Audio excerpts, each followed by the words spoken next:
Greetings, and I would like to do something kind of fun and also very stupid in this video. We will go back to scheduled slop eventually, but for now I want to talk about a fucking good video game. And I would like to dive in to every single Warframes power in lore and partially gameplay, and then maybe theorize a little bit as well. Finalizing the video with the top 10 list of what I think are the most conceptually broken Warframes. And stupidity is really fitting for this undertaking. Why? Well, if you don't know very much about Warframe, you should know at least that the lore in this game is a little bit complicated.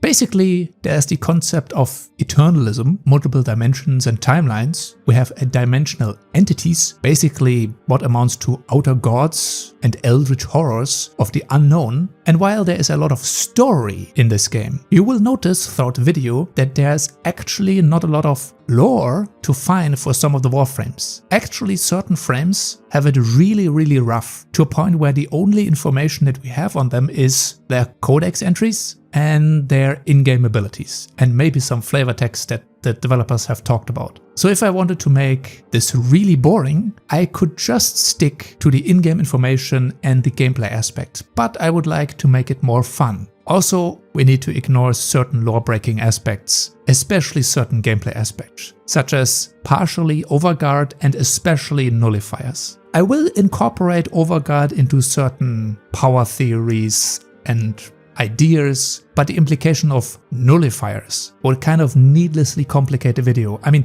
I could basically tell you right now that the nullifier technology, the nullifier's shield, is the most powerful thing in the game. It counters everything. Dimensional warping, time warping, abilities that go through seemingly all terrain. It just counters everything. So we kind of need to ignore it for this to make any sense. But if nullifiers existed in the actual lore, which I don't think they do, these are like purely gameplay aspects, then Warframes wouldn't actually be that strong. And overguard, well, overguard is at least a thing that I will talk about because it is an essential aspect of Warframe now, but overguard is essentially a defense so strong that it might as well be plot armor. Let's also just make one thing clear before we begin. Unless you are some literal god like Metro Man, One Punch Man, Doom Guy, some like maybe the Emperor of Mankind, or you have a particularly good JoJo stance, you are not going to beat any of these Warframes at all. In fact, some of these Warframes can and will kill you by their mere presence without noticing that you were ever there from half a continent away. Some might be even a universal threat or a multi-dimensional threat. And that is without talking about the entity that is piloting the Warframes, which we will do so as well at the end of the video. So then let's start off with a short overview of what each Warframe brings to the table at base level without any abilities. Every frame is made up of an internal helminth infestation, which is essentially a bioferrous exoflesh. It is infestation tissue with metallic plating. Imagine something from a Resident Evil game, just way more resistant. While it is described as kind of tempered steel, or at least hard as tempered steel in gameplay and in lore as well,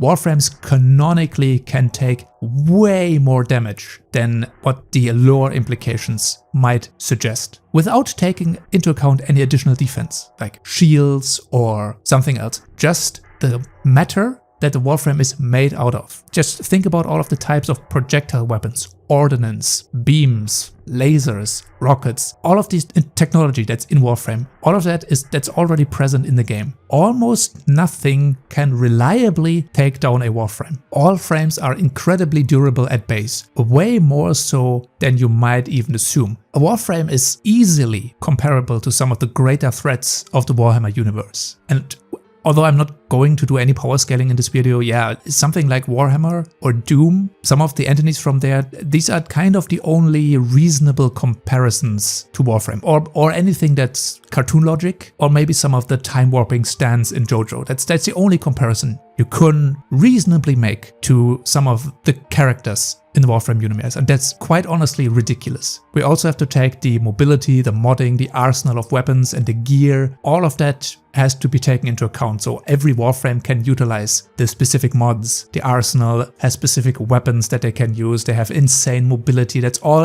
at base. All at base. So it's even more funny if you think about this. So a simple Warframe without any of the abilities at base is a near indestructible shell of infestation, metal, and moves at like Mach 10, flings itself through the air, probably jumps 200 meters in the air. It's just incredibly overpowered at base. But now let's talk about each one and maybe make some fun theories while we're at it. Excalibur. Unfortunately, we see Excalibur being ripped apart in the Prophet trailer, so maybe that's not the best start, but he's also shown to bring down an entire airship in another cinematic. And let's be honest here, the Exalted Blade that he's wielding on its own is an ability that basically cuts through anything, maybe even dimensions. And he also somehow can just blind enemies with that blade. I guess the blade is insanely bright. He is also incapable of being hit during his slashing animation. His slash dash makes him invulnerable, so maybe he is too fast to be hit by anything during that. But again, on the other hand, he kind of was ripped apart by good old LV. So I guess the potential of each Warframe kind of does depend on their pilot, which is something that we have to consider. So we're assuming the Warframe is at its peak and the pilot that is operating the Warframe is also at its peak. In lore, Excalibur is labeled as the first, so he was the first frame that was created and already named a warrior god, which is a descriptor for basically all Warframes. And he's a master of gun and blade, not the master, but essentially that's just a general statement. Every Warframe should be a weapons master, a gun or a sword master. That's just the base power level. But that is Excalibur, a very grounded entry, but just taking his sword into account, that's cutting through anything. Absolutely. Volt. Then we have Volt. Out of the gate, Volt has absolute control over electricity to the point where he seems to conjure it from nothing. Quite honestly, he does conjure just electricity from nothing. He creates matter, in this case electrical energy, and he can shape it into objects akin to some sort of hard light construct maybe. He's also a canonical speedster. I've seen stats like 300 meters per second. I have no idea if that is the actual possible top speed or if that is some sort of maximum speed that he can have in lore. I don't think Volt is on the same level of time manipulation speedsters, but he is just incredibly fast. He doesn't quite have the speed force, but he's just really fucking fast. Also again, total control over electric energy and matter creation. He's basically an elemental mage, if we want to make the comparison. The shield that he's forming out of electricity can also not be punched through or penetrated by anything in the Warframe universe. Besides, again, nullifier shenanigans. Volt is probably also an absolute nightmare for anything that's technologically based. Any Warframe that's doing magnetic damage or electricity damage can probably take down an entire planet's worth of power, like an entire planet-wide power grid he could just shut down immediately if he wanted to. Usually, and that's the problem, Warframe makes no definitive limiting statements unless we want to, again, just take gameplay into account, but there is no theoretical maximum ranges of abilities. But, we could at least assume in all cases that the actual lore devastation and power is very likely much greater than what we can just see in-game. So therefore, Volt is absolutely able to take down at least a city's worth of an electrical grid, while also blowing up the entire city.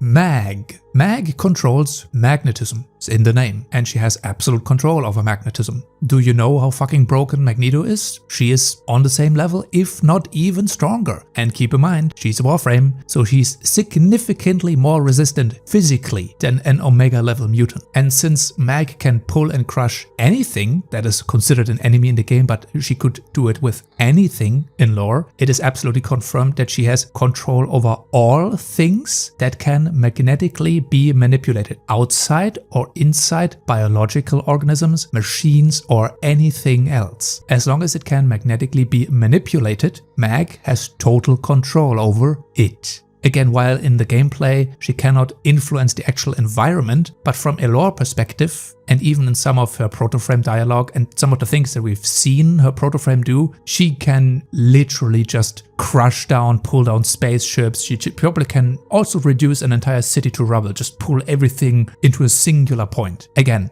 full control over magnetism. That alone is insanely powerful. Join me in a public burning! Ember, all elemental frames, all of the ones that we will talk about and that we have talked about, cannot just manipulate their elements. Always assume, unless otherwise officially stated somewhere, the assumption should always be that the Warframe creates the element. So the fire that Ember uses is created by her. So all of these Warframes, all of the elemental Warframes have some sort of matter creation ability specific to their element. And that also means she has full control over her fire, just as Volt and Mag. And the heat levels of her fire seem to be much more and significantly higher than what's, normal fire could reach. Her fire can basically melt anything down. Again, including anything in the environment. It's enough to completely disintegrate organic and non-organic entities, including sentients. And sentients are a machine race that is capable of adapting to elements. So even a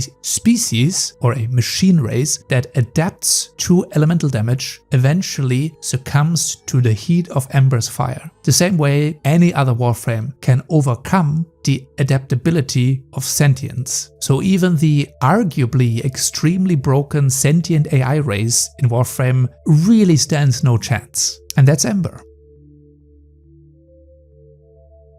Loki, quote, "Whether you prefer to go into battle alone or with a team, Loki will adapt to any style." What does that specifically mean? Can Loki adapt to anything or any style of combat?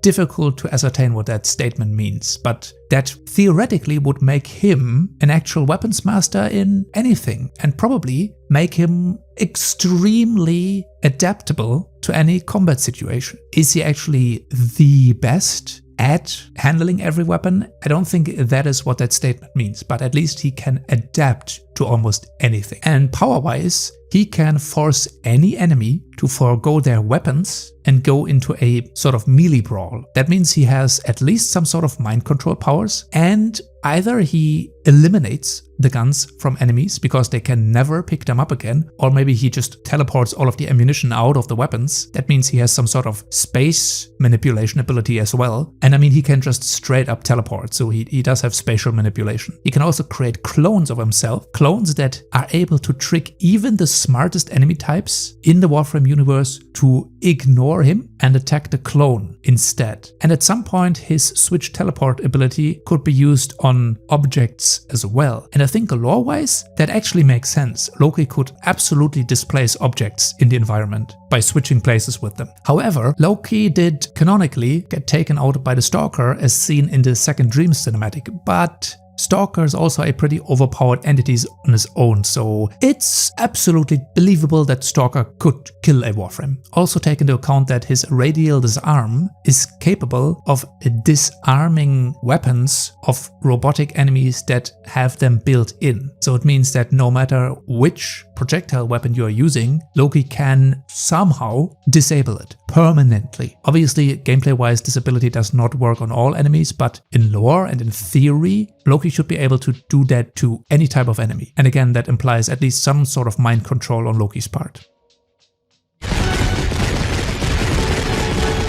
And then we have a Rhino. Rhino is one of those frames where his first obvious feat is that he is even more difficult to kill than normal Warframes. His prime lore states the obvious. He can easily tear through walls, his skin visibly changes when he activates his iron skin, he kills with his bare hands, and also apparently that specific Rhino was eating the flesh of the people he killed. I guess that would be like an Umbra Rhino, so like an ancient version of Rhino, something like this. Anyway, iron skin gives Overguard, which is almost quite literally plot armor when you think about it. Overguard is kind of on the same level of lore destruction as nullifiers are. Not quite. It's essentially an extra layer of armor or some sort of supernatural barrier that just protects you from anything. Total immunity to any influence, to any damage, anything, any negative effect, unless it is completely stripped. That also means total immunity to all sorts of magical forces, if you want to label some of the things in Warframe as magic. Immunity to void damage. Essentially, it's really difficult to power scale it. How does Overguard fit into the overall lore? Let's just say Rhino's Iron Skin is ridiculously resistant to any form of damage, influence or manipulation. Rhino's also canonically ridiculously heavy. Even more so, I would assume, if he puts on the Iron Skin. Once again, as long as a Rhino's charging, he's also virtually immune to damage, just like Excalibur. I guess the assumption is he moves too fast to be hit by bullets or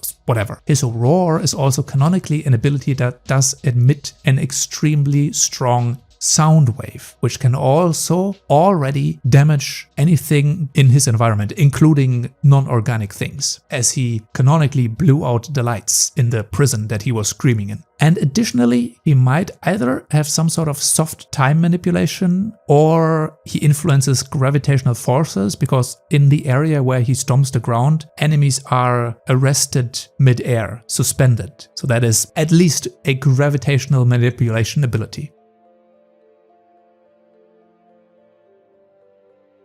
Trinity. Let's talk about literal magic abilities. Let's talk about Trinity. Her description literally states her healing abilities are akin to miracles. While she cannot quite literally raise the dead, that's another Warframe, she can just repair about any form of damage. No matter what material, no matter what she's repairing, she can also give her allies or anything she chooses some sort of paracausal damage resistance. In addition to that effect, she cannot be interrupted by anything when she is casting her blessing. She can also bestow temporary invulnerability to enemies, turning them into a sort of healing shrine. And the Well of Life, that enemy, also serves as a sacrifice. If you should die, the enemy will die in its stead. And there's also no element or explanation to her abilities. It's not a specific type of element. She can just manipulate reality in that way. Her energy vampire also deals what amounts to true damage. No idea how that would be explainable in lore. It's essentially damage that cannot be shielded or negated or cannot be reduced by any defenses. And magically, this ability also restores energy, and energy in Warframe's lore is an aspect of the void, usually channeled through the Tenno. So Trinity and some other frames can essentially extract or create void energy out of enemies. That's pretty fucking strong.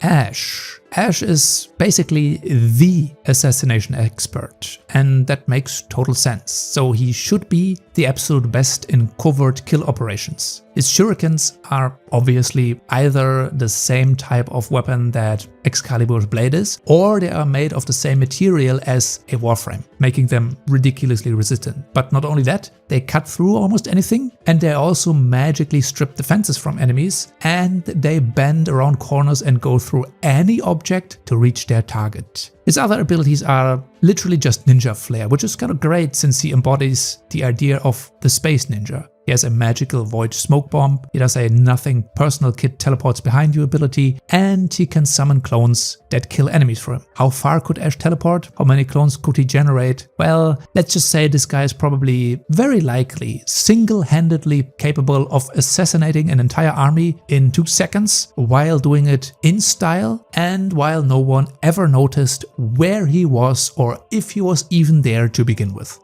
What killed the dinosaurs? The Ice Age!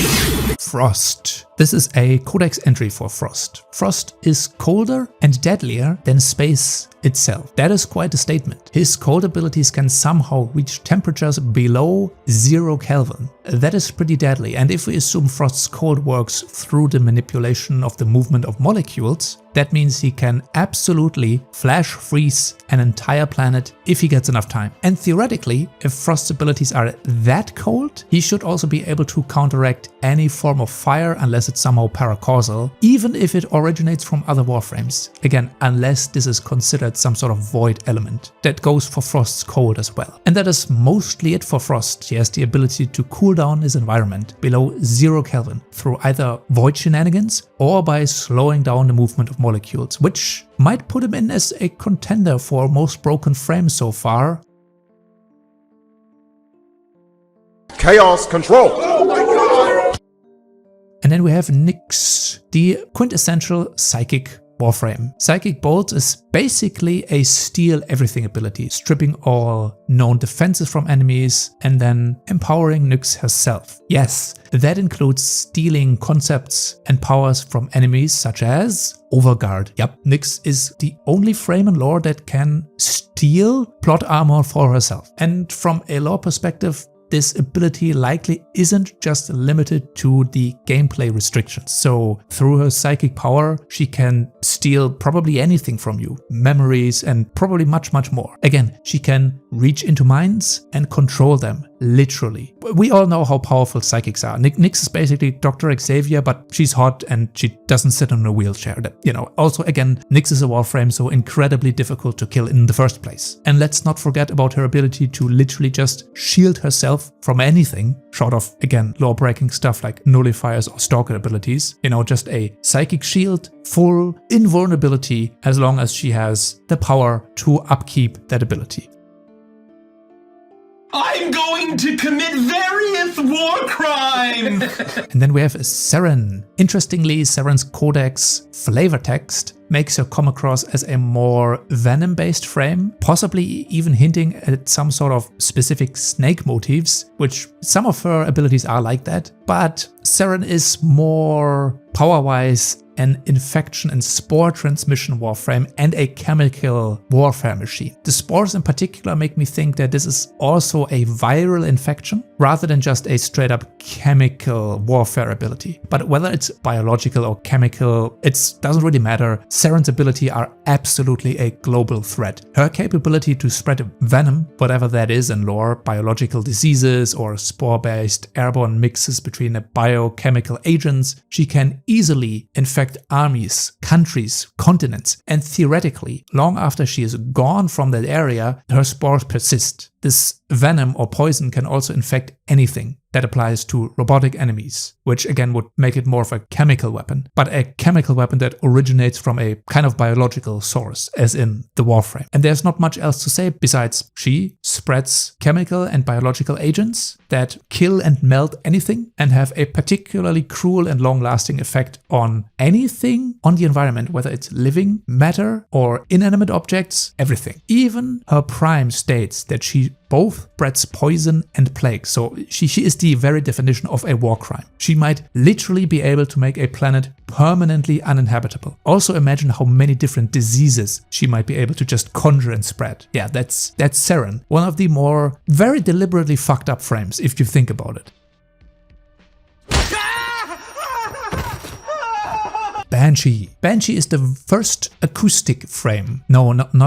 She uses sonic powers to kill enemies, not the type of acoustic you were thinking of. Needless to say that Banshee could easily create large-scale earthquakes and some really big environmental damage. Even with her first ability, that can probably bring down an entire building. Banshee is easily able to tear apart a city or a large scale of land through just her sonic powers. And then she has some more esoteric abilities, like her being able to locate weak spots and casting a sort of silencing spell that also affects enemies and things that don't have conventional ears. Yeah, man, it's just void shenanigans again. But her sonic abilities alone would make her probably at least City Burster level. At least. Go gadget murder Goku! Vauban. Vauban's power potential is difficult to assert. Do we limit him to only the options that he has in gameplay? Or are we assuming that he is an actual master craftsman of gadgets? Can he make any solution to a problem? If so, then Vauban is immensely overpowered. If he can just craft a gadget to counter any situation, go gadget, unless there were some strict lore limitations, he could make a time travel portal or some other insane gimmick. Vauban surely has definitely more tools and gadgets at his disposal than just the one he uses in-game. There unfortunately isn't any lore or story that states either or, but at least we can assume that his balls have more things that they can do. Some of his codex text also insinuates he could make contraptions that are dangerous to him. That means he can make weapons and gadgets from his arsenal that can be dangerous to other Warframes. And again, that guy calls an orbital strike from literally the void, and he has such overwhelming crowd control and he just has infinitely escalating adaptive damage. So no matter what he's fighting, he adapts his gadgets to what the enemy is weak to, and eventually his gadgets and he himself will overcome the enemy's defenses, and also his gadgets, his potential never ever falls off in effectiveness. That's Vauban, basically the Swiss Army knife answer to any issue. I am inevitable.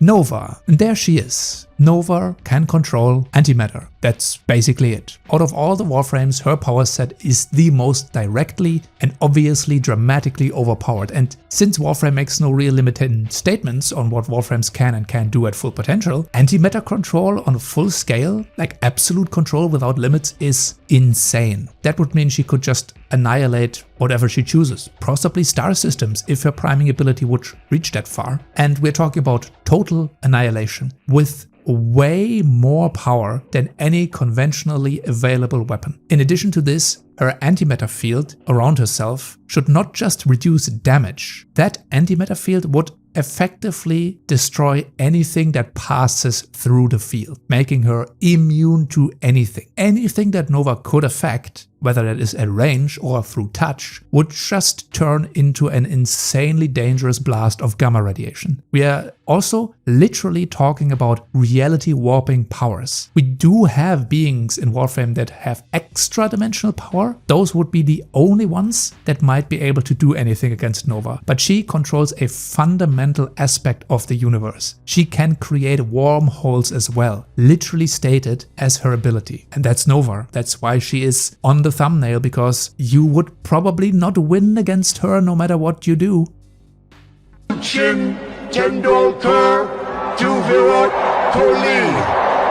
Nekros. Then we got Nekros, a frame with more esoteric mythical powers. Powers to resurrect the dead, which does include non-organic machines, which shouldn't have a soul. While his abilities are not just straight up necromancy, it's basically exactly that. Through the void and probably eternalism nonsense, he can recall souls into bodies and then he reanimates and controls them. Could he do that to Warframes? Could Nekros raise other Warframes? Well, at least Soul Punch can resurrect allied frames, so he does have that ability. Maybe he could control other frames whose operators have died, possibly. That would make him pretty powerful, but we have no direct statement that this would be doable. He also essentially scares the armor of enemies and can pilfer their bodies. Magically, or maybe he just swipes all of their shit when they die, who knows. If we ignore gameplay limitations, again, he could absolutely resurrect Tusk Thumpers, Eidolons, Sentients, any type of machine, any boss, any entity from the game you can imagine. And obviously, he wouldn't just summon like 7 dudes, he would raise an entire army of the dead, obviously.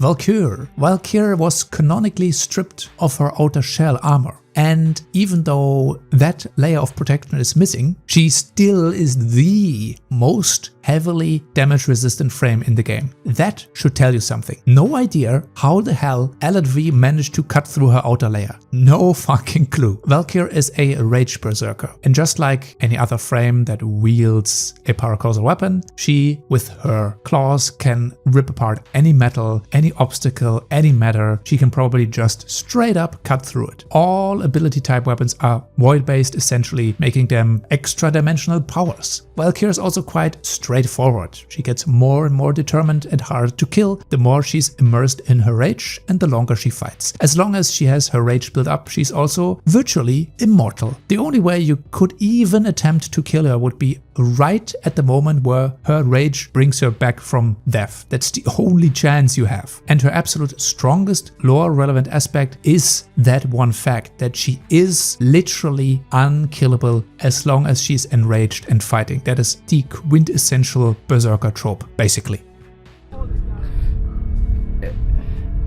Everybody's a tree. I knew I'd do it.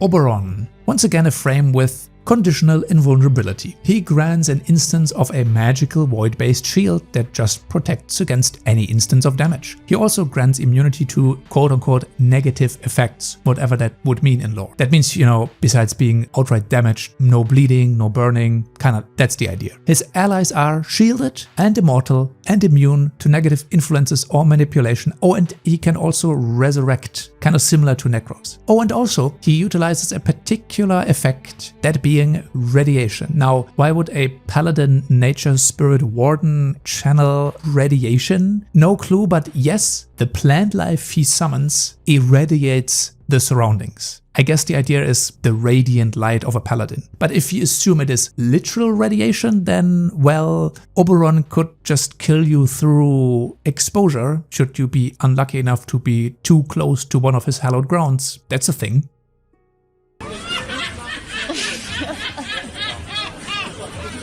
Zephyr. Supposedly Zephyr is made out of an extremely light material. Does that mean you could just pick her up? Is Zephyr canonically a frame that a normal human could lift? Maybe. But in-game and possibly in lore, this effectively means she experiences gravity differently, meaning she has low gravity at her advantage. Also, she can summon tornadoes, so she controls the wind. It's not quite weather manipulation, but it's getting pretty close. But at least it's airbending, I guess. And again, she summons tornadoes. It's not like this is air manipulation. This is, again, elemental creation. It doesn't matter where she is, she can summon a tornado from nowhere. It doesn't matter what the environment or the atmosphere is consisting of. She creates wind. And also, you know, maybe she can just remove the air from a room as well. That's probably another skill she has. Her air-based shield that she conjures around her is also strong enough that beam-based laser weapons cannot pass, like light. Light cannot pass her wind wall. That's pretty strong. And also, you know, she can essentially fly. That's another feat.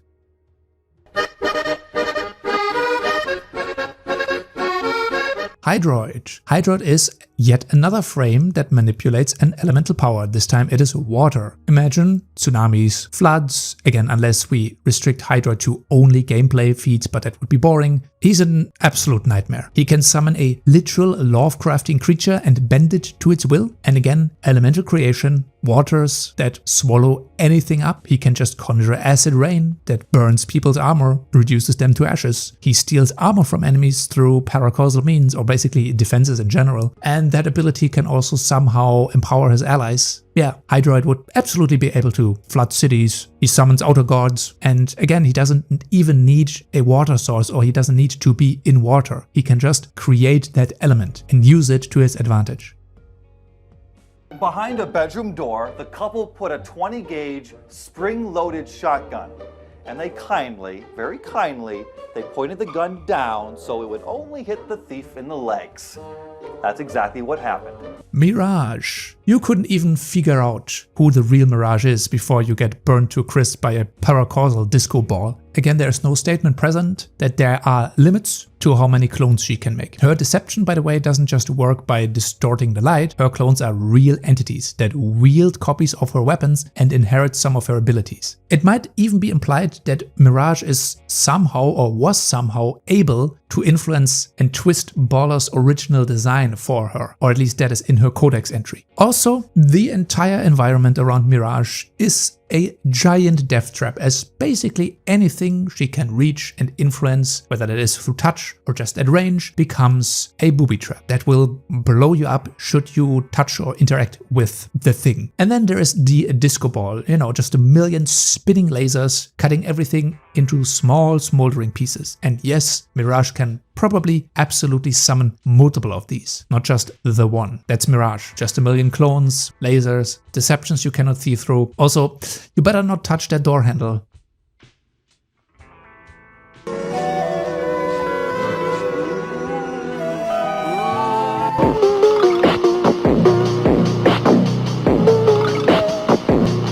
Limbo. Limbo, in my opinion, is one of the potentially most powerful Warframes in the game. It depends on how you interpret his rift plane. The game describes it as different to normal planes of existence. So it's either an alternate dimension, similar to the Void, or maybe even an alternate universe, who knows. But Limbo can enter this dimension, a dimension where he can still see and move, and he perceives the other dimension. The only thing is you cannot interact with Limbo in any way, shape or form. And while Limbo is in this realm, everything is still normal outside of his realm. It's basically a permanent parallel universe that he can access. You can even see Limbo if he is shifted. And that means you cannot do anything to him unless you had the specific ability to enter his rift plane. You need to enter Limbo's plane of existence, his own, whatever that is, pocket dimension, no idea. That is the level of just intangibly invulnerability that no other frame has that potential power. No one besides Limbo and those he chooses can enter his realm. And if you are in Limbo's realm, theoretically, he has absolute control over every single aspect of you. Not only could he just arrest time, that's just one of his abilities that we see in game, but he could do anything with an item, a creature, anything that's within his realm. He can just form into anything he wants. Yeah, I would argue Limbo is without a doubt on a higher power level than Nova. Absolutely. Controlling an entire different plane of existence is pretty fucking strong.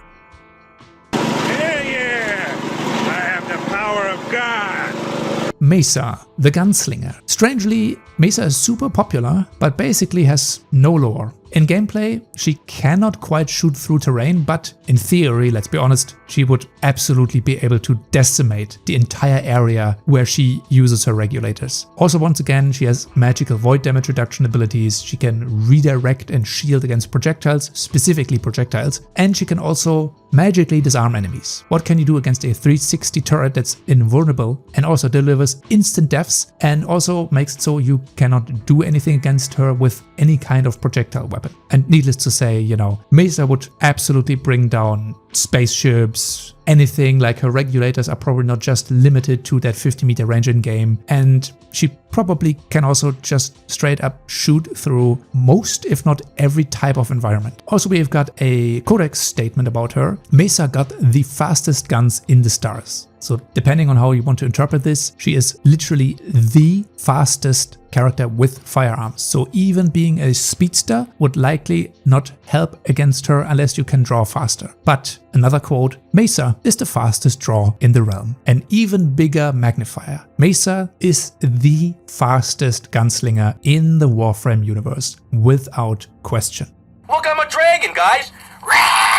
Chroma. Oh boy. Chroma for some reason has quite a few statements made about him in his codex entries. I don't know why there's so much glazing going on there, but yeah, if you believe those statements, he is likely the most adaptable and resistant frame out there. I'm quoting, "This is Chroma, an ancient legend, master of the elements. When all lands are in ruins, only Chroma will remain." So Chroma canonically can outlast anything, and he is also supposedly a master of elements, which would include much more of the elements that we just see in game, but at least he probably conjures, manipulates and wields all of the elements at least on the same level of the other Warframes that also utilize the same elements. And also, and I don't know where people are getting this from, apparently Chroma is supposedly really freaking tall. I mean, this might just be headcanon, but I kind of like the idea. Also, the pelt that he's wearing, the dragon, is of sentient origin. So that means this sentient pelt should have all the advantageous powers and abilities that the sentients have. And that would make sense since Chroma is lauded as extremely adaptable. That is why he could outlast anything. Yeah, that's Chroma. Fairly uneventful in gameplay, but for some reason gets glazed by the codex entries. That man's an imposter! That man is the imposter! Equinox. Equinox is a very strange and esoteric frame. Also, barely any lore entries available in her codex. She can switch between two distinct forms, which is not a separate entity, it's just her transforming. She does influence other beings through her abilities in many different ways. Again, lots of manipulation and likely mind control. She can put enemies to sleep forcefully, or she can make them more vulnerable. Nyx and both Equinox would probably be the same in terms of mind manipulation, and she can can also turn the entire environment hostile through her void magic, basically through invisible forces shredding anything apart, no matter what it is, including, again, matter, objects. It is once again a case of just not being able to even remotely get close to a frame without being magically ripped apart by invisible forces.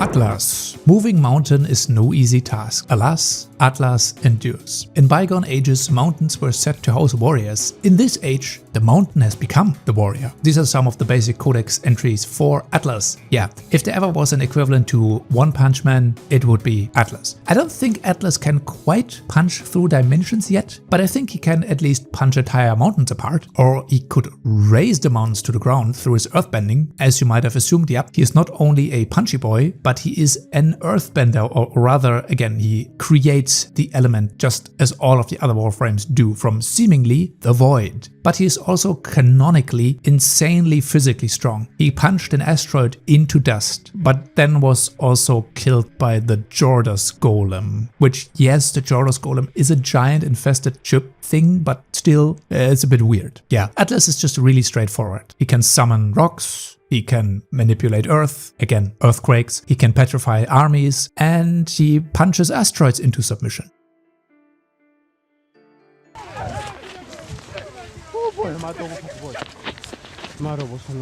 Wukong. Well, do we assume Wukong has the same power as the actual Sun Wukong? If yes, then he's a deity then. He would be at least. If not, then at least we have to assume he wields aspects of Wukong's power. That being the staff, which is already enough on its own to be a godlike ability, but he also can fly, he can make possibly unlimited clones of himself, and they all have the same abilities, and they all wield the staff as well, and he can literally block and counter any attack you throw at him. And also he cheats death with his trickery, essentially, again, immortality. And that's kind of enough statements to... he is really far up there with other frames. Again, assuming he only wields aspects of Sun Wukong's power. If he is supposed to be the mirror to Sun Wukong, then he is a god. That's it.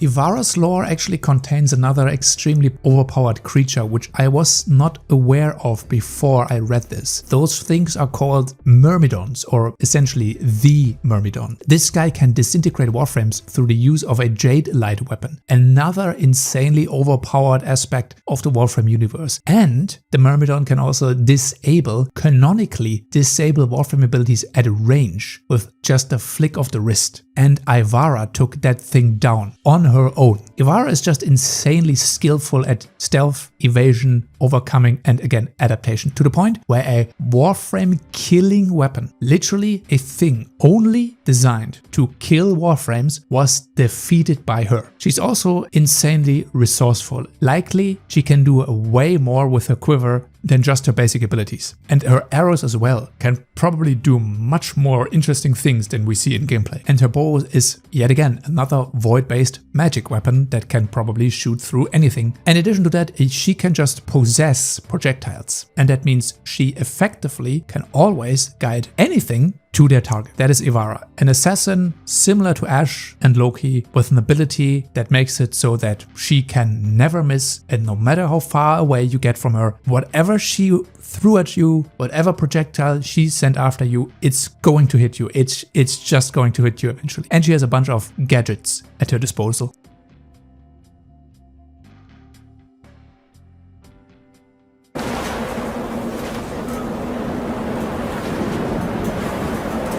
Nezha. Nezha's lore is actually way more fleshed out than Wukong's for some reason, and he is essentially kind of the same or a similar protective deity, similar to the Chinese lore he's based on, with slightly different abilities. Again, if we assumed him to be just like Nezha, well, he would be a deity, essentially, and therefore immediately be up there with the strongest Warframes. If not, then he, again, wields aspects of Nezha. The spears, the divine spears, the chakram, the fact that he can probably just kill entire armies. If we assume that there's no similar range limit that there is in game, he can shield himself from all forms forms of damage, making him effectively invulnerable, again unless you counter the void abilities, you know, maybe the Myrmidon could do that, and he can resurrect people as well. That's it. I mean, Nezha is either the actual deity or again wields aspects of Nezha and is just effectively an immortal weapon of mass destruction that can heal and resurrect his allies at range without any kind of restriction.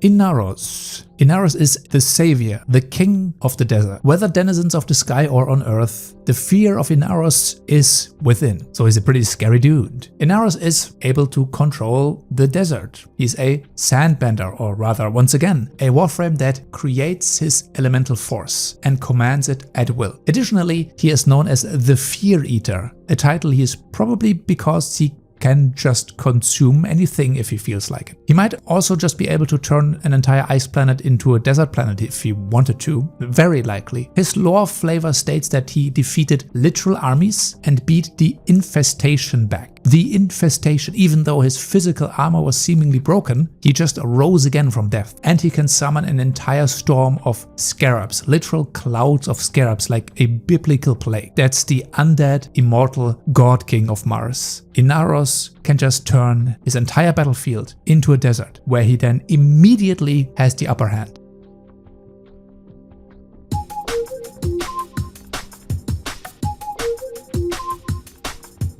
Titania. Well, in lore, Titania died to a bunch of Dex soldiers. If we ignore this little oopsie, Titania is a murderous pixie, or rather a indestructible fighter jet. She extracts something, probably conceptual power from enemies, which makes her stronger and debilitates enemies. She can also turn anything she wants into a lantern that forces enemies to walk towards it until it blows up. So that would give her mind controlling powers again. The other question is, how much can she shrink herself? Could she do like an Ant-Man execution? Could Titania defeat Thanos? Possibly. At least she would be ridiculously difficult to fight, because since she's not only small, but she's also extremely fast, it's extremely problematic to even manage to see her before you get killed. You would just get immediately annihilated by a small butterfly that goes Mach 10, but also that butterfly basically wields weapons that could blow up multiple aircraft carriers in seconds.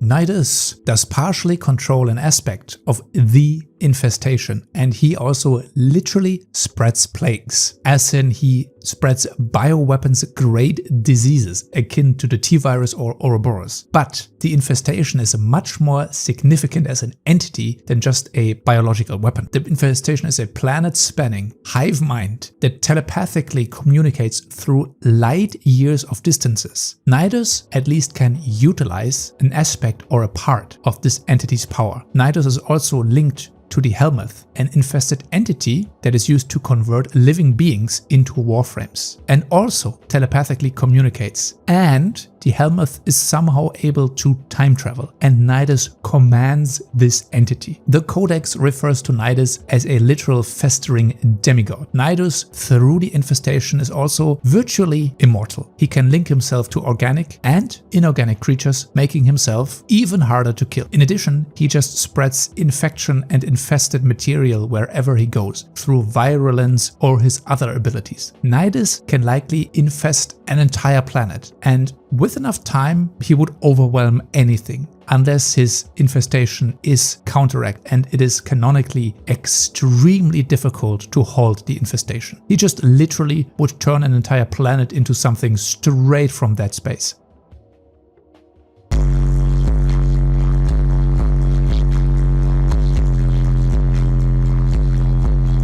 the literal music Warframe. She kills you through sound, similar to Banshee's sonic energy and power. Octavia is also the Warframe that sounded the Naga drums that initiated the great betrayal against the creators of the Warframes. Octavia also has a form of mind control, and her music bestows paracausal buffs to allies through void magic, including things like invisibility. Basically, Octavia blows up half a continent while blasting doom music while also being totally invisible. The pure, spotless blood of God.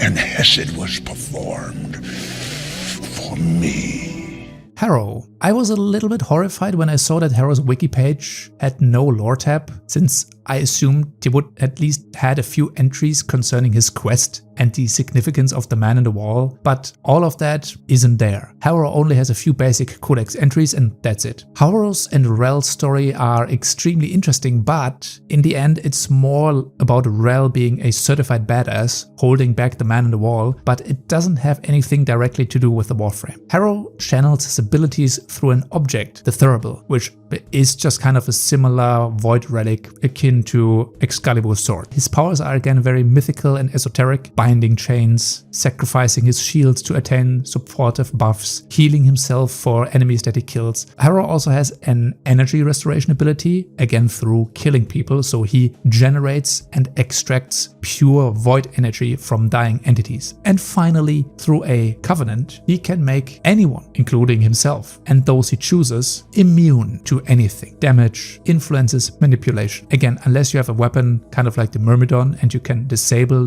void abilities, you stand no chance against this. And that's Harrow. Similar to Octavia or Trinity, he's a support with strange mythical religion-inspired powers of restoration and death. Essentially a priest of the void.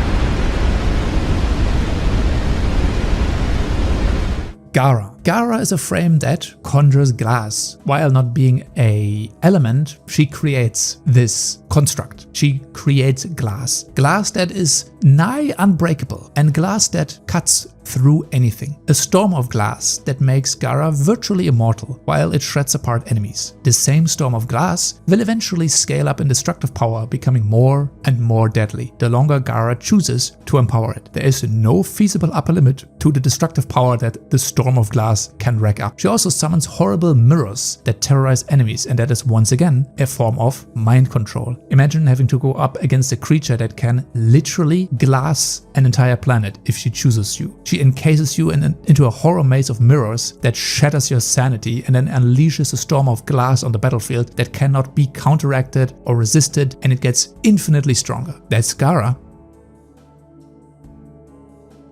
Welcome to another edition of Thunderdome! Khora. Khora is described as an apex predator. That also includes her companion, Venari, as both are described as one mind, two bodies. Venari on her own is a creature that was found basically dead and then willed herself back to life. In addition, it is immeasurably more intelligent than any other of his species or any other animal companion. It's not very clear if Venari is made up of the same material like the Warframes are, or if she is just a very uniquely strong Kavat creature. At any rate, she is bound with Khora through void shenanigans, and therefore as long as Khora lives, the cat will never truly die. Khora's whip also has the same reality-defying power as, for example, Gara's glass. It just cuts through anything. In addition, she can just bind and trap entire regiments of soldiers, probably entire cities, within like a thunderdome of pain. She could just strangle dome essentially an entire continent. I mean, just imagine Doflamingo's birdcage. That on a more horrific level is essentially what Khora could probably do. Excalibur Umbra, we can keep this rather short. Umbra is a variant of Excalibur that is essentially Excalibur, but has free will due to it being an actual organic entity encased into a frame. And thus, he has the same abilities as Excalibur, but he is stronger against sentient forces specifically, and the Warframe can act on its own if necessary. Oh my God! The dead has risen!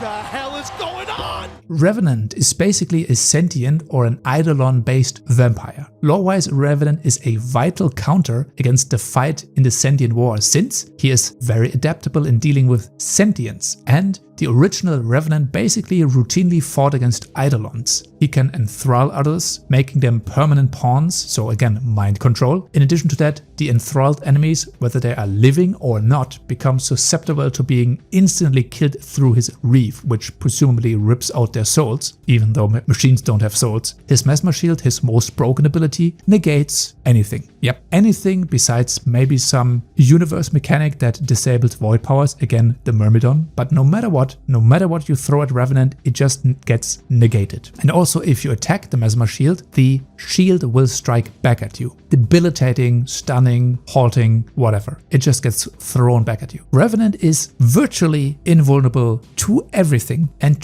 to add to all of this, he can conjure a massive spinning sentient laser that adapts to any defense. So no matter what your defense, no matter how powerful your defenses are, eventually the sentient energy of that laser will adapt to it and it will cut you in 2 pieces. Blood for the blood god! Blood for the blood god! Blood for the blood god!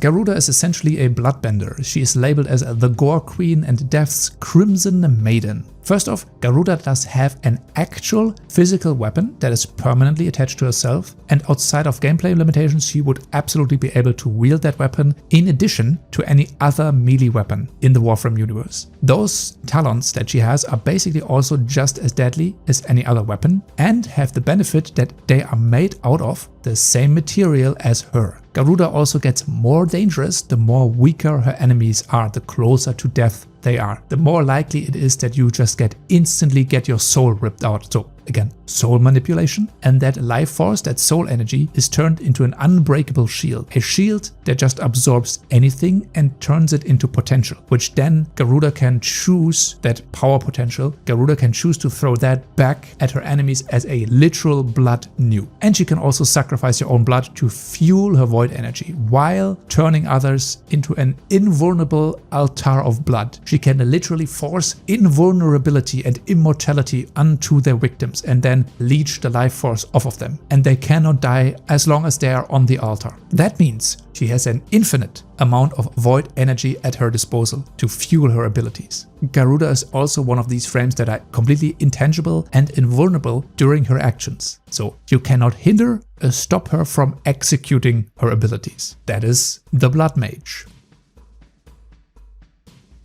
Be formless, shapeless, like water.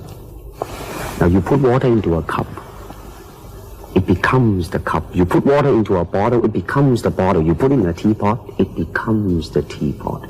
Now water can flow or it can crash. Be water, my friend. Baruch. How about a pacifist that has 3 abilities that make him effectively immortal, intangible, and invulnerable, while also disarming his enemies? If you try too hard to kill him, then he's gonna throw the meanest hands you've ever seen. I think only Atlas himself probably throws a stronger punch than Baruch. His fist also punch through any defenses, adapting to whatever type of protection or defense you bring to the table. And as long as Baruch literally does nothing, he will just dodge all of your attacks. And additionally, he can also put you to sleep if you annoy him too much. That's Baruch. Basically, he has triple invulnerability, and he's also maybe one of the nicest Warframes out there. So you might actually survive an encounter with him because he won't fight back unless you strike first.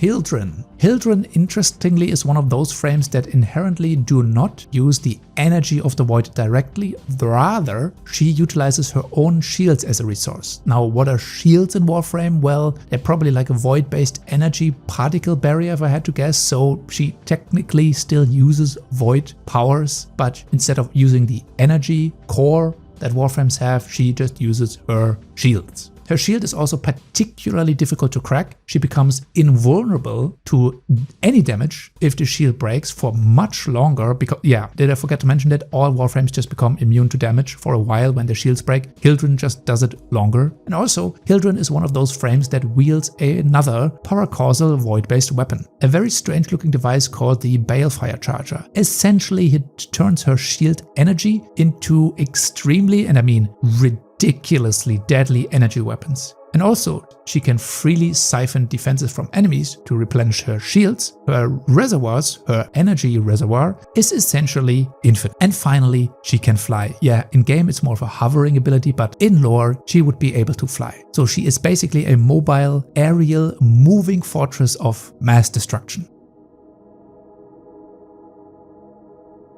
The power of the sun in the palm of my hand. Wisp. Wisp is another one of those frames that might not seem too interesting until you realize she can literally open up portals. Portals through dimensions. Portals to the surface of the sun. And then she can unleash the full potential of the sun on her enemies. Also in her codex entries, it states canonically that Wisp can access multiple dimensions. So the portal to that sun might be a portal to a sun from an entirely different dimension, so who knows what kind of destruction that could cause. Actually, most of the things she uses, she just pulls out from dimensional rifts. The assumption here is that she could pull out way more things from those dimensions. So Wisp's potential is theoretically infinite or at least multi-dimensional. While she cannot make her own dimension, like Limbo, she essentially should be at least close to his power level because she can just switch dimensional planes. Any character that is of a higher dimensional being or can access these dimensions is kind of automatically godlike. Also, Wisp could just drag you into another dimension where you might not even be able to logically exist. She's just that insanely busted. I didn't expect that when I went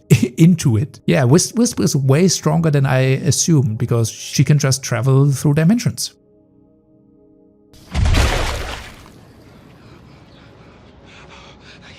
I can't stop.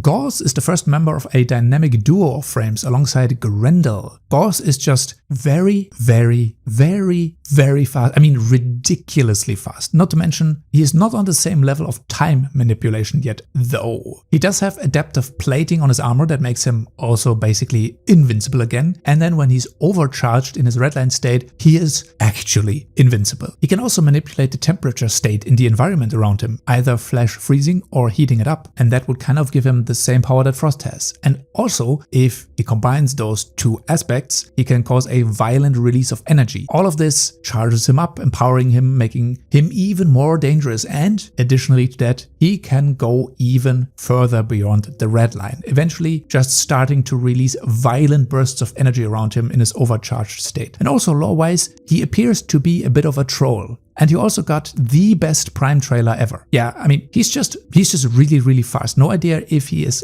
faster than Volt lore-wise, because Volt uses the speed of light versus whatever Gauss is using to accelerate himself. I mean, he's just a speedster. He's a speedster on steroids while not quite reaching the speed of time manipulation shenanigans.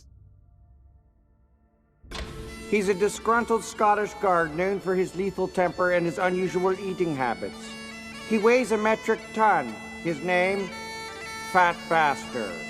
Grendel. Grendel greedily swallows armies whole in his fathomless maw. That is the literal codex entry. Essentially, the dude eats everything, can eat everything, will eat everything, and will digest everything. That should basically be enough as a power statement. He could probably eat an entire Grineer galleon. He could eat the Onum Tower. Could he eat Khonsu's early lunch? I don't know. Grendel might not survive that one, to be honest. But besides challenging the mighty Khonsu to an early lunch, basically Grendel fears nothing. He is not known as the Devourer for nothing, after all. He is this universe's Kirby, I guess. With the only exception being, we don't actually know if he has a parallel dimension in his stomach. He can also turn into a fucking wrecking ball and roll over everything he wants to. And in addition to that, as a ball, he actually can keep up with Gauss in speed. And if you think about it, Grendel can eat and devour the creatures of the infestation, and he can eat sentients. Two of the strongest factions in the game. Could he even eat the man in the wall himself? Who knows? We might probably find out. You stupid. They're not. What's 9 plus 10?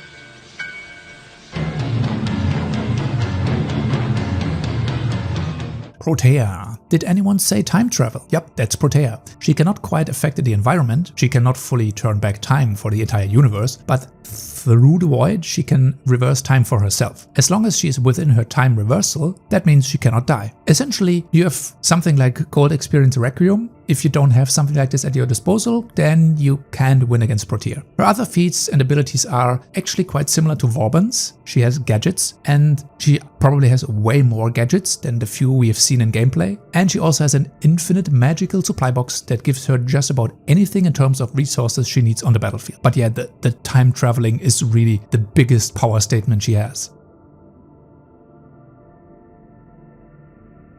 Zaku. Essentially 3 distinct Warframes that were lost in the void at some point and then fused together. Zaku also uses the unique damage type, which is known as Void. Or should I rather say she inflicts the void onto other beings. That is the energy of a hostile dimension that is known to drive the mind of those affected insane through long enough exposure. That alone makes her extremely dangerous. Usually all Warframes use void powers, but Zaku's ability very directly states it is using the void itself to empower her weapons and her skills. Zaku can manifest the conceptual embodiment of weapons stolen from enemies. She can turn anything into allies through void corruption, and void corruption essentially means it kills your consciousness entirely. Or she can just banish someone to the void, or she can strip defenses, all defenses, or she can just annihilate people with a beam of pure void energy. And as long as Zaku's outer shell is cast off, her abilities are also suspended in time, and this also implies a very specific sort of time manipulation power that she has. And perhaps being even close to Zaku essentially would expose you to the effects of the void. Therefore, Zaku is yet another frame that could probably kill through mere presence.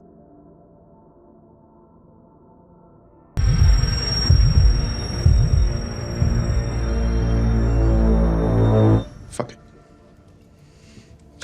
I'll do it myself. Lavos. Lavos is the thinking man's Warframe for those that reject the norms and the rules of the midwits and the small-minded. Lavos is an alchemist and extremely adept at manipulating Warframe's elements. He is an elemental craftsman and manipulator of the laws of the physical realm. Lavos is the only Warframe that literally said, fuck it, I'm gonna transmute myself into a prime Warframe. What an absolute freaking gigachat. He also seems to draw power from some other source, as none of his abilities are using void energy. He really is kind of built different. He can heal himself, he can transmute void energy. So to cut it short, Lavos has full environmental transmutation powers, literally wielding alchemy on the highest level. Matter transmutation. His transmutation of matter is also not just limited to what we see in gameplay. As we can see from his lore, he can transmute living matter. In addition, since he transmuted a living being and he transmuted himself, a Warframe, and he can likely do this to other Warframes. It is very likely if Lavos unleashes his transmutation probe somewhere, he can just turn an entire populated city into an HR Geiger nightmare, or anything he chooses, turn the entire city into gold. Again, Lavos is capable of matter transmutation. That is extremely powerful. Any form of matter. Sorry. I am the Grim Reaper. Who? The Grim Reaper. Yes, I see. I am death.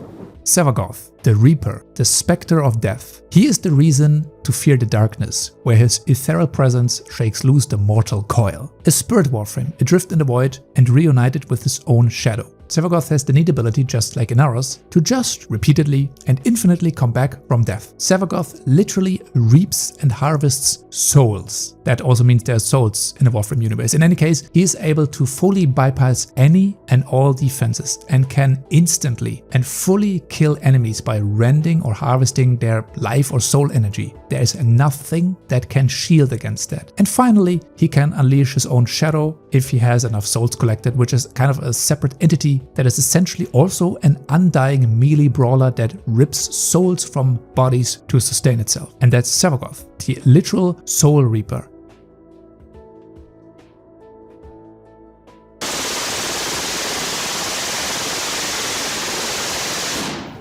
Yareli. Lore-wise, Yareli is a pretty wholesome character, kind of a literal superhero, although she does have trouble dealing with some random jailer dude in her comic for some reason. Maybe we just chalk it up to cartoon logic. And she can also summon water out of nowhere. She can force enemies into essentially a water tornado and crush enemies, summons a water skateboard and lots of bubbles. Essentially, she is female Hydroid.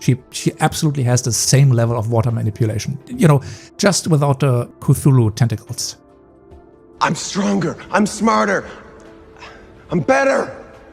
I am better! The Warframe Caliban was created for one purpose, to destroy the Tenno. A Warframe built from sentient tech, purposefully done so. A Warframe that combines sentient and Warframe technology and strength, all of the benefits into one. Adaptability to resist and overcome all types of damage and elements, plus again all of the Warframe benefits. And Caliban was specifically designed to take on the Operator. Can't really power scale the Warframes with the player character, as the Operator and even the Drifter are on a whole nother level, but at least that's a pretty insane statement. Caliban is designed to potentially kill operators. Caliban actually utilizes a unique Tau damage type that is just inherent to sentient technology. I guess sentient technology just inflicts that type of damage. Now in-game, it just increases the chance to take status damage effects. And Caliban just can summon an entire army of sentients that he has full control over, and maybe even he might be able to take control over other sentients as well. And on top of all that, he weakens defenses, entirely strips defenses of enemies, and makes enemies even more susceptible to all forms of damage. All of his minions also are sentients, so they continuously adapt to the damage they take. In addition to that, Caliban can also summon a particular sentient that opens up an interstellar travel gate to Tau, and that means Caliban has theoretically a sort of instant transmission skill over incredible distances. Warframe and sentient power combined, surely a force to be reckoned with.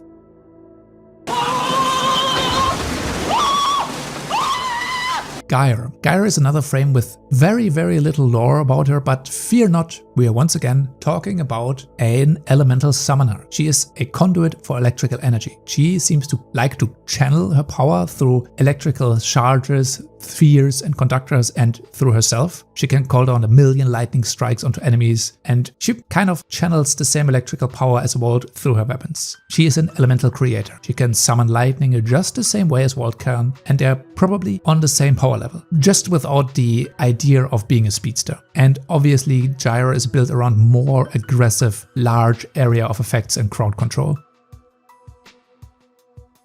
The gods of Olympus have abandoned me. Now there is no hope. Styanax. Styanax is a space Spartan with an unlimited supply of infinite spears, a shield that can punch through any defense, while he bolsters his allies through void powers. And his spears have some weird gravitational effects on him too. He just quite literally channels Olympian might, so kind of close to being a god as well. He can also shield himself with Overguard. Yep, again, a separate health bar that can only be stripped by damage. And as long as you are shielded by Overguard, you are immune, aka plot armor. Do you have the power to dodge never-ending onslaughts of infinite raining spears? If not, you're not winning against Styanax.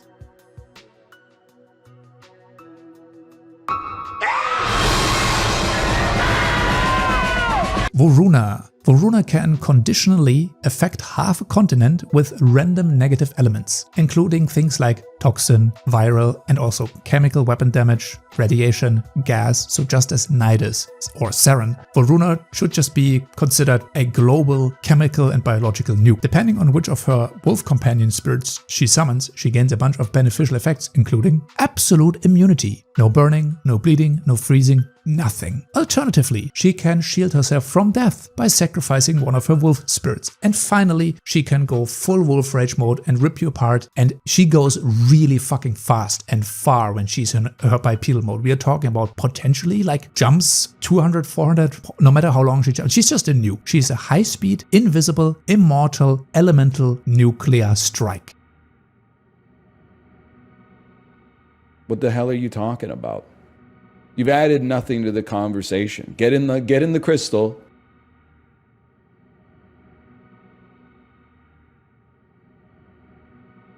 Citrine is the crystal power warframe. The only one that might have a higher inherent regeneration ability than Citrine is Nidus, but Citrine blesses every ally or people she considers allies with that paracausal healing factor. So everything, including Citrine, has some sort of a Wolverine type restoration ability, just passively. She can envelop herself with a void-powered crystal shell that makes her virtually immune to damage. And likely her most interesting ability, her prismatic gem, fires a continuous beam of damage, inflicting all basic forms of elements on enemies affected by damage. And that crystal beam ignores all forms of terrain as the beam is intangible and passes through solid matter. And finally, she can structurally fracture anything and then blast it into bits. She can crystallize robotic enemies, sentients, organics, and likely anything in the environment around her. That means she can manipulate the state of matter of other things, not just growing crystals on or inside them.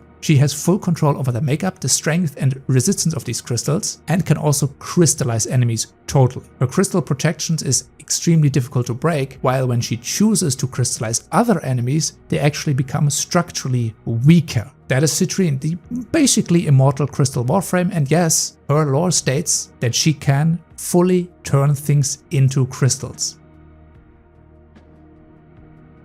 You stand here accused of 12 counts of murder in the first degree, 14 counts of armed theft of Federation property, 22 counts of piracy in high space, 18 counts of fraud, 37 counts of rape, and 1 moving violation.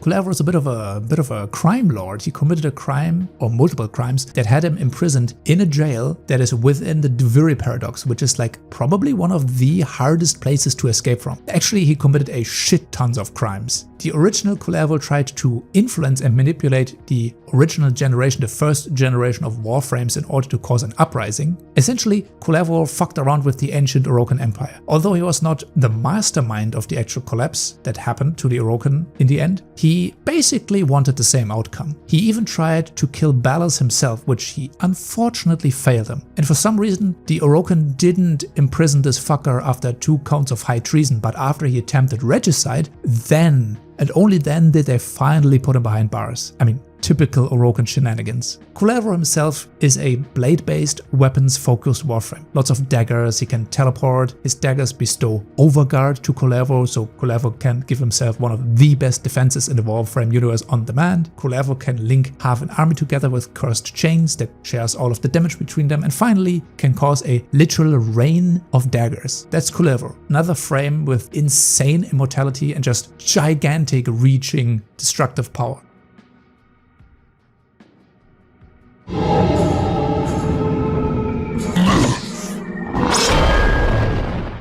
Dagath. Dagath is a sort of headless horse rider, just with the twist that her face was just literally blown through. She is a specter and kind of known as an urban legend. Dagath summons scythes, dooms enemies, and turns into an intangible spirit. She summons an army of ghost horses that cannot be stopped and go through everything. But again, the most broken part about her is that she can assume a spectral form where she just does not exist on the same plane of reality anymore. Can you kill spectral ghost entities? If not, then Dagath is virtually untouchable.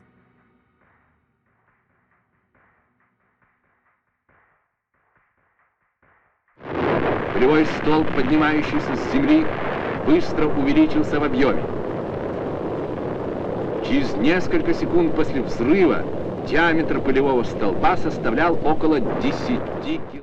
Corvex. This is quite a Corvexing warframe, literally a nuclear reactor core in permanent meltdown. Corvex is directly designed to be a protective unit for the Tenno against specifically Entrati's laboratory, and he stands as a bulwark against the forces of the Void and the Man in the Wall himself. Corvex is basically a golem built around a crucible core, and he's all about radioactivity. Essentially, being even remotely close to Korvax would kill you due to the insane radiation exposure, and you would die quite quickly as well, I imagine. Seeing how much radiation this guy exudes, him just being in an area likely contaminates it for thousands of years, destroying anything that isn't resistant against that level of radiation. If anything or anyone is a literal nuke, it's Korvax. Pillars that pulse and spread radiation, crushing enemies between walls that are also radiated, and he can turn himself into a kind of mobile radiation laser, blasting anything to bits if it's not already dead to all of the passive radiation exposure. In short, Korvax is a global threat that will just kill with his mere presence, and any place Korvax is unleashed in also becomes virtually uninhabitable.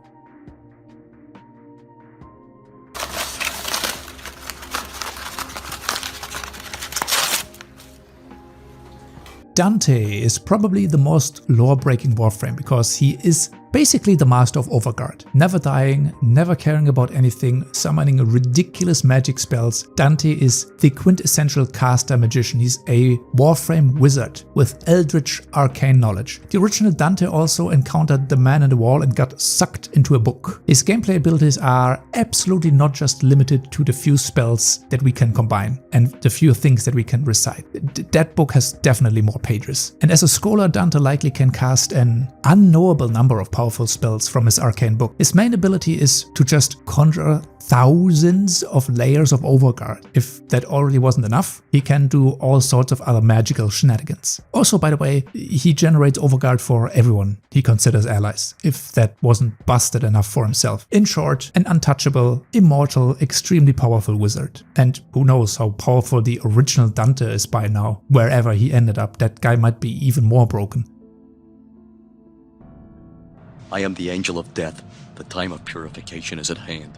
Jade, a biblically accurate angel. Jade wields the aforementioned Jade Light at a ridiculously overpowered level. Jade Light itself is a weapon, one of the probably strongest weapon used by the Orokin for execution methods. It's just a disintegration ray of pure energy and extremely dangerous in lore, even against Warframes. Jade Light is so dangerous that vials of contained Jade Light are essentially disposed of by throwing it into the sun. In addition, she can heal allies, empower them, she can melt off all defenses from enemies, and finally she can fly and rain down Jade Light judgment on enemies. And that's essentially it. Jade wields one of the most powerful ancient Orokin weapons, and that means she is dangerous to anything including Warframes.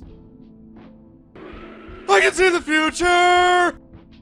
Chroma is a terminally addicted gambler Warframe and a puppet master. Chroma can divine the future and has insight into upcoming events. And that is extremely overpowered. One of her ability states, Chroma glimpses a favorable future and the precise steps needed to reach it. That means she can literally foresee a future that is advantageous to her and knows how to reach it. In short, she always knows how to win. She can invert damage that she would take into healing, and she wields threads of fate, like the strings of marionettes. Thus she literally puppeteers the fates of others, controlling, perceiving, and manipulating both future and fate, or future through fate. There's probably nothing more powerful in the Warframe universe if you think about it. That is something that just trumps everything.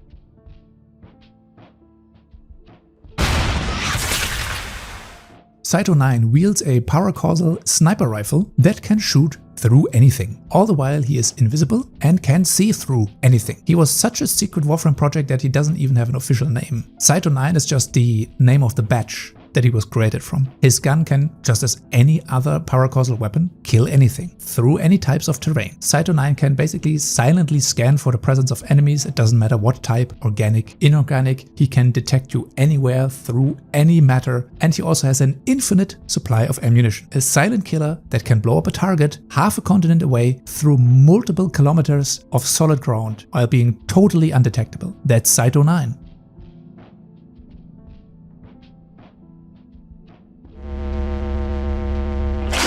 Temple is literally a rebellious musician turned into a proto-frame that hibernated in a comet until the night of the Naga drums, where he then joined in on the rebellion. That's Temple. He is another fire-based frame, essentially like Ember, just with a lot more stage lights, music, and a sick guitar solo. And also, he's got a sentient infested guitar that, of course, is a flamethrower. It's basically Ember, but with more glamour. He again is an elemental creator. He does not need a conduit, he just controls and summons the element of fire. And I guess in addition, your eardrums would get blown out while also being melted into puddle. I guess that's the one thing Ember's not doing. You would be deaf while also burning to death.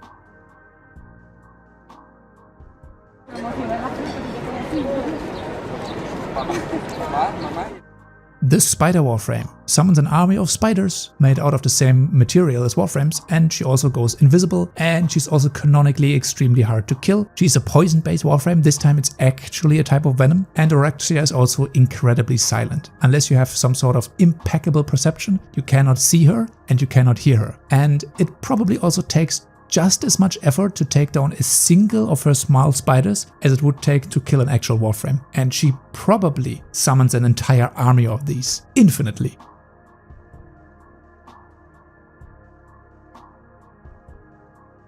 Noko, a weird shroom guy.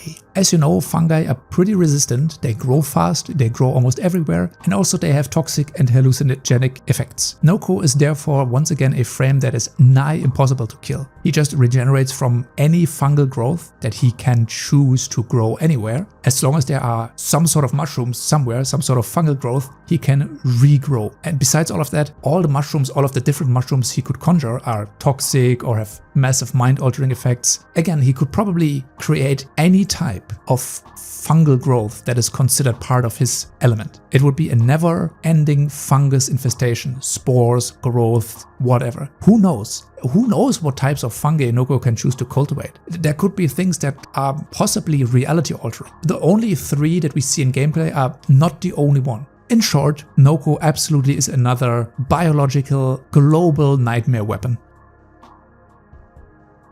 Ah! It's a demon! A devil! Uriel. We had literal angel, now we have literal demon, or literal devil. Uriel is a result of a literal unending army fusing into one entity, the will of thousands concentrated into one singular being. Also, Uriel himself is also always a set of 4 entities controlled at once. Or rather, Uriel always works with his 3 summoned devil companions. Uriel is again another fire and flame based Warframe, to no one's surprise. He can turn into a raging burning meteor, flying around at Mach 10 and smiting enemies. His 3 summoned devils decimate anything and also bestow blessings onto Uriel. All sorts of blessings. Needless to say, dealing with Uriel always means taking on 4 enemies at once. Also, Uriel is the one summoning his devils, so unless you put Uriel down, these 3 summons will always return. And if there actually ever was any Warframe that could truly be considered to be capable of blowing up an entire planet in one go, it would be Uriel. When I am dust, this is what they'll point to. My masterpiece. Go ahead. Don't be afraid. Touch it. Lastly, we have Folie, or Folie, a literal artist that creates objects through her ink. And that is also by far her most powerful potential ability. She can move and access something akin to an ink dimension. She can summon an effigy that makes her even harder to take down, and she can hang her victims up on balloons of void magic. But the fact that she can just create things is the most broken aspect to her. She could just actually summon anything that would be useful for her in any situation. The only limit is her imagination. Folie essentially is the Swiss Army knife solution to anything. Pure creation is an extremely, extremely powerful ability. It's essentially God mode. Actually, depending on what Folie draws and creates, we could even bring cartoon logic into play here, which would make her even more powerful. And that's it. That's all the Warframes that have been released so far. But there are still 2 more entities that we need to talk about, the operator. Now let's talk about what you would be dealing with if you somehow manage to kill a Warframe. Firstly, did you know that all Warframes don't just immediately die? Yes, Warframes can always be resurrected, either by companions or if no one else is around, the operator will step in. An astral projection, an apparition, not quite physically present, but still able to influence the battlefield. That apparition then proceeds to flicker into another dimension, invisible, invulnerable, and proceeds to revive that Warframe. And there's nothing you can do about it. That's the Void Demon, also known as the Tenno, the actual operators of the Warframes. They are connected to their piloted Warframe through a transferent link that has no range limit, and at all times they can astral project themselves into their frame to manifest in the surroundings. Their projection can interact with the environment, act fully on its own, independent of the Warframe, and it is virtually unkillable. If the manifested operator is put down, the astral projection just retreats and the operator can choose to immediately return to the battlefield. Their abilities are also entirely void-based, bestowed to the Tenno after a deal with the literal eldritch entity originating from the void. The Tenno made a deal with a primordial being that was here even before this universe existed. The Tenno can shift into what is called void mode, which is essentially invisibility, intangibility, and invulnerability all in one. They wield specific power schools and void weapons, they can portal through the void and can also unleash devastating relic weapons from their arsenal. They can slow down time, arrest gravity, and much more. If you somehow manage to kill their physical body, they can just come back through the void. Even if you chuck a Tenno, an operator, into a portal to the void, they still somehow manage to come back, and they might even bring a parallel dimensional friend with them, and that would be the Drifter, an alternate timeline version of the operator, all grown up. The Drifter, very importantly, did not make a deal with the Man in the Wall, but still received void powers from the operator later on. The Drifter also canonically survived inside a ship that was lost in the void and made it out alive before having any abilities. He managed to cause an uprising against a galactic oppressor basically entirely on his own. He took down Warframe sentient hybrids with just a bow and arrow before having any void abilities. And eventually he united with their alter ego from a different time and dimension, and at that point the Drifter also gained the full power set of the void, the same as the operator. The Drifter is also more adapted at survival and has more life experience. In addition to that, it is very evident that the Drifter seems to have extremely potent time manipulation abilities. In the 1999 quest, in the first ending, he uses an ability to reset the timeline in order to facilitate a more favorable outcome. That means the Drifter can partially influence an entire dimensional timeline. And those are the two monsters that are actually controlling the Warframes, arguably even more powerful and virtually immortal as long as they have the favor of the Man in the Wall. And that is why almost nothing stands a chance against the entities of the Warframe universe. Now, who are the 10 strongest Warframes? I'm gonna give it to those. 1. Kume. Controls, foresees and manipulates her fate and that of others, and therefore controls the future. Foli. She can make anything, possibly even utilizing cartoon logic. Limbo has his own exclusive realm or dimension only he controls. Wisp can move through any dimension and can pull objects from them or pull people into other dimensions. Lavos can transmute any matter. Nova controls antimatter to an absolute level. Dante possesses eldritch and arcane knowledge and powers and made contact with the Indifferents, and the original Dante may still be alive. Jade is the primary holder of the Jade Light. Chroma is insanely adaptable and would outlast anything. And Nidus communes with the infestation, commands and controls aspect of the infestation, and spreads infestation. And that's it. Long as video. Hope you enjoyed. That was a long single take recording, and I am very surprised that I haven't lost my voice yet. Anyway, hope you enjoyed, and I'll see you next time.